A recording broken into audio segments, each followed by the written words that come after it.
کریما دستگیرا اشرفا سرورا شاہ رحمت کا معاملہ ہوگا، آپ کے درود کا معاملہ جیسا ہوگا، حضور علیہ الصلوۃ والتسلیم کی توجہ کا معاملہ ویسا ہوگا۔ کچھ پڑھنے والے درود پڑھتے ہیں، فرشتے اس درود کو آقا کی بارگاہ تک پہنچاتے ہیں، اور کچھ ایسا درود پڑھتے ہیں کہ آقا کریم صلی اللہ تعالی علیہ وسلم خود گنبد خضرا میں اسے ملاحظہ فرماتے ہیں۔ تو ہمیں درود و سلام بھی ایسا پڑھنا چاہیے کہ جیسے آقا کریم صلی اللہ تعالی علیہ وسلم ہمیں ملاحظہ فرما رہے ہیں۔ اور یقیناً تصور اور ایمان کی نگاہوں سے اگر آپ دیکھیں گے اور یہ عقیدہ جمائیں گے تو لطف کچھ اور آئے گا کہ میرے آقا گنبد خضرا میں آرام فرما ہو کر ہمیں ملاحظہ کر رہے ہیں، ہماری محبتوں اور عقیدتوں کے نذرانے کو سماعت کر رہے ہیں، اور حضور علیہ الصلوۃ والتسلیم کی رحمت بھری نگاہوں سے ہم سب شرابور ہیں، ہم سب شرابور ہیں۔ یقیناً حضور علیہ الصلوۃ والتسلیم پیدا تو مکہ کی سرزمین پر ہوئے، لیکن آپ کی آمد کی خوشبو سے سارا عالم معطر ہو گیا۔ زمین سے آسمان تک، آسمان سے لامکان تک ہے، کہاں کھولے ہیں گیسو یار نے خوشبو کہاں تک ہے۔ آقا کریم صلی اللہ تعالی علیہ وسلم مکہ میں تشریف لائے، لیکن حقیقت یہ ہے تشریف لانے کے بعد جو کائنات انسانی میں انقلاب آیا ہے، اس انقلاب کا کوئی جواب نہیں ہے۔ ہم تو نہ جانے کن شخصیتوں کو انقلابی شخصیت کہہ دیتے ہیں۔ کسی بھی شخص کے تھوڑے سے کارنامے کو دیکھ کر ہم کہتے ہیں بڑا انقلابی کام انجام دیا ہے صاحب نے، بڑا انقلابی کارنامہ انجام دیا ہے، بڑی انقلابی خدمت انجام دی ہے، اور جناب بڑے انقلابی شخصیت کے ہاں بڑے انقلابی شخصیت ہے جناب۔ لیکن یاد رکھیں یہ انقلاب کسی کی ذات پر درست اور فٹ بیٹھتا ہے تو وہ ذات ہمارے آپ کے آقا جناب رحمت للعالمین صلی اللہ تعالی علیہ وسلم کی ذات گرامی ہے، اور آپ کی اس انقلابی شخصیت کو اپنوں نے نہیں غیروں نے بھی تسلیم کیا ہے۔ آپ دیکھیں اس ہندوستان سے لے کر یورپ کی سرزمین تک جھانک کر دیکھیں، بڑے بڑے غیر مسلم اسکالرز نے اپنی اپنی تحریروں میں حضور علیہ الصلوۃ والتسلیم کی عظمت کے ترانے گائے ہیں، اور حضور علیہ الصلوۃ والتسلیم کی انقلابی شخصیت کو دنیا کے سامنے پیش کیا ہے۔ مائیکل ہارٹ کا کہا ہوا وہ بڑا مشہور ہے کہ the best creation of Almighty Allah is Prophet Muhammad صلی اللہ تعالی علیہ وسلم، اور The 100 نامی کتاب اس نے لکھ کر دنیا بھر کو اس نے چونکا دیا۔ عزیزان محترم، یقیناً حضور علیہ الصلوۃ والتسلیم کی انقلابی شخصیت کو چند لمحوں میں اور چند ساعتوں میں نہیں بیان کیا جا سکتا ہے۔ ہاں، تقریر اور تحریر کا فرق ہے، تقریر اور نظم اور نثر کا فرق ہوتا ہے۔ نثر میں کوئی بات کہنے کے لیے بڑے وقت کی ضرورت ہوتی ہے، لیکن وہی بات اگر نثر میں کہی جائے تو شعر کے اندر یہ خصوصیت ہوتی ہے کہ وہ نظم اور شاعری میں بڑی بات کو بڑی خوبصورتی کے ساتھ سمیٹ لیتا ہے۔ ہمارے صوبہ بہار کے ایک بڑے عالم دین مفتی گزرے ہیں، اللہ انہیں غریق رحمت فرمائے، حضرت علامہ جید القادری تیغی رحمت اللہ تعالی علیہ۔ ان کے کچھ اشعار ہیں، بڑے انقلابی اشعار ہیں، اور حضور علیہ الصلوۃ والتسلیم کی انقلابی شخصیت کی انہوں نے تصویر کیسی ہے۔ میں چاہتا ہوں کہ وہ انقلابی اشعار آپ کے نظر کرو۔ لکھتے ہیں کہ یا رسول اللہ، بارہویں کی صبح کو آیا ایک ایسا انقلاب، بارہویں کی صبح کو آیا ایک ایسا انقلاب، دیکھتے ہی دیکھتے دنیا پہ چھایا انقلاب، آمنہ کا لال عبداللہ کا در یتیم لے کے آیا انقلاب اور آ کے لایا انقلاب، لاکھ سے زائد پیمبر بھی نہ جیسا لا سکے،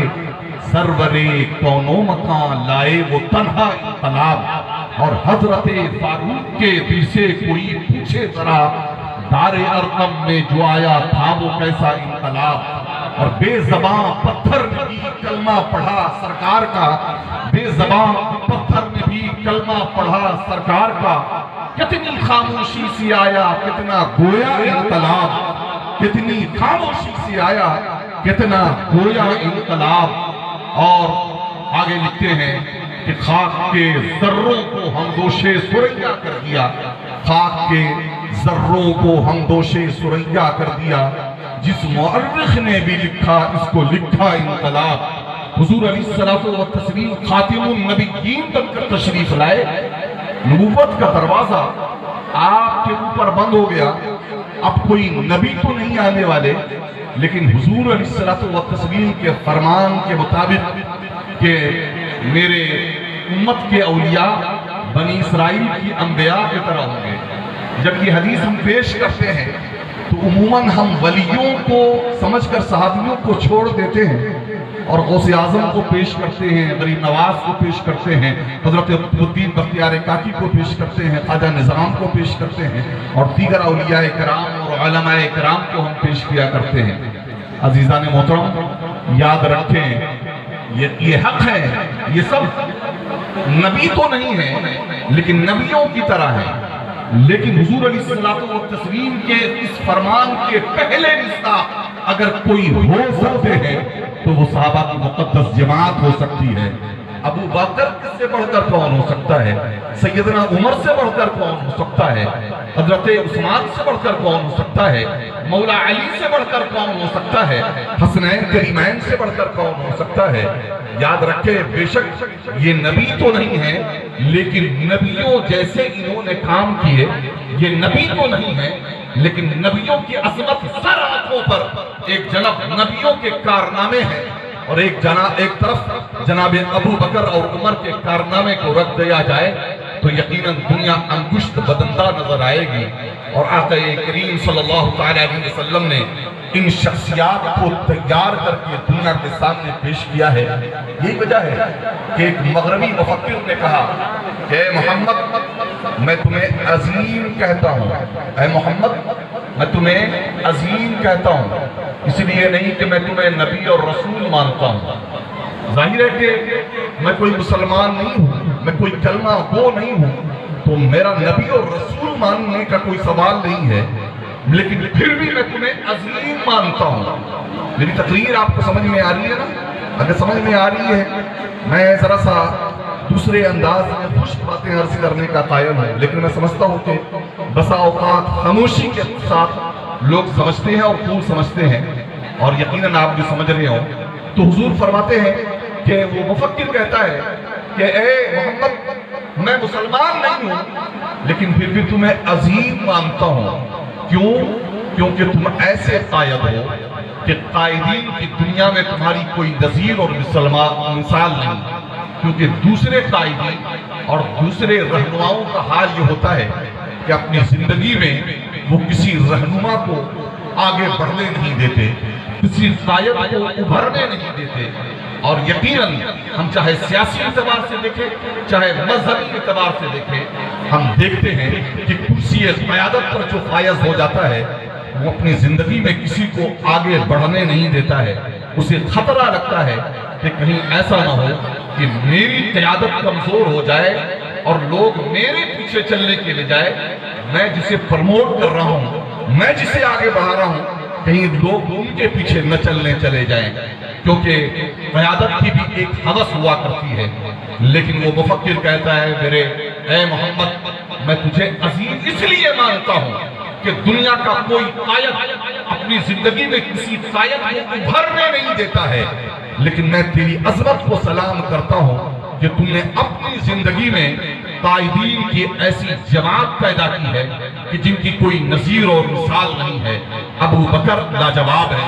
عمر بے مثال ہے، عثمان کی کوئی نظیر نہیں، مولا علی کی اپنی شان ہے، اور پھر ایک فہرست اس نے پیش کی ہے، اور یقیناً ان ساری شخصیات کو سجا کر سنوار کر دنیا کے سامنے پیش کرنے والے کون ہیں؟ وہ ہمارے آقا مولا صلی اللہ علیہ وسلم ہیں۔ آج حضور علیہ الصلوۃ والتسلیم نے مختلف مواقع پر ان اپنے صحابہ اکرام کی عظمتوں کو دنیا کے سامنے پیش کیا۔ کبھی فرمایا کہ میری امت کے سب سے رحم دل ابو بکر ہیں، اللہ کے معاملے میں سب سے زیادہ سخت عمر ہے، کہا حیا کے پیکر عثمان ہیں، سب سے بڑے قاضی علی ہیں، حلال و حرام کے سب سے زیادہ جاننے والے معاذ بن جبل ہیں، علم فرائض کے سب سے بڑے عالم حضرت زید بن ثابت ہے۔ حضور فرماتے ہیں کہ ہر امت کا ایک امین ہوتا ہے، میری امت کا امین ابو عبیدہ بن الجراح ہے۔ حضور فرماتے ہیں کہ ہر نبی کا ایک حواری ہوتا ہے، میرا حواری زبیر ابن العوام ہے۔ حضور علیہ السلام نے حضرت ابو ہریرہ کو امام المحدثین بنا دیا، حضرت ابو ذر کو امام الصوفیاء بنا دیا۔ حضور علیہ السلام نے حضرت عبداللہ ابن مسعود کو امام الفقہاء بنا دیا، حضرت عبداللہ ابن عمر کو حضور علیہ السلام نے امام المفسرین بنا دیا۔ اور وہ ابو ذر غفاری ہیں، وہ ابو ذر غفاری وہ ہیں جن کا قبیلہ لوٹ مار کرنے میں اپنی کوئی نظیر اور مثال نہیں رکھتا تھا، لیکن وہ ابو ذر غفاری قبیلہ غفار سے تعلق رکھنے والے جب حضور علیہ السلام کے قدموں میں آئے اور لوٹ مار سے توبہ کی اور تقوی و طہارت کی نئی زندگی شروع کی ہے، تو میرے آقا و مولا صلی اللہ تعالی علیہ وآلہ وسلم نے کیا ہی خوبصورت انداز میں دنیا کے سامنے ان کا تعارف فرمایا لوگوں، اگر کوئی شباہت میں بھی، سیرت میں بھی اور صورت میں بھی کوئی اگر عیسیٰ ابن مریم کو دیکھنا چاہے تو میرے ابو ذر کو دیکھ لے، وہ اس دنیا میں حضرت عیسیٰ ابن مریم کی شباہت لے کر کے بھی آئے ہیں، سیرت لے کر بھی آئے ہیں، توکل و قناعت لے کر بھی آئے ہیں، زہد و پاکیزگی بھی لے کر آئے ہیں۔ پتہ چلا کہ آقا کریم صلی اللہ تعالی علیہ وسلم کی ذات تو بہت بڑی ذات ہے۔ آقا کریم صلی اللہ تعالی علیہ وسلم نے انبیاء کرام کی خوبیاں بھی اپنے صحابہ کرام کے اندر تقسیم کر دی ہیں، کیونکہ اللہ تبارک و تعالی نے اپنے محبوب مکرم صلی اللہ تعالی علیہ وسلم کی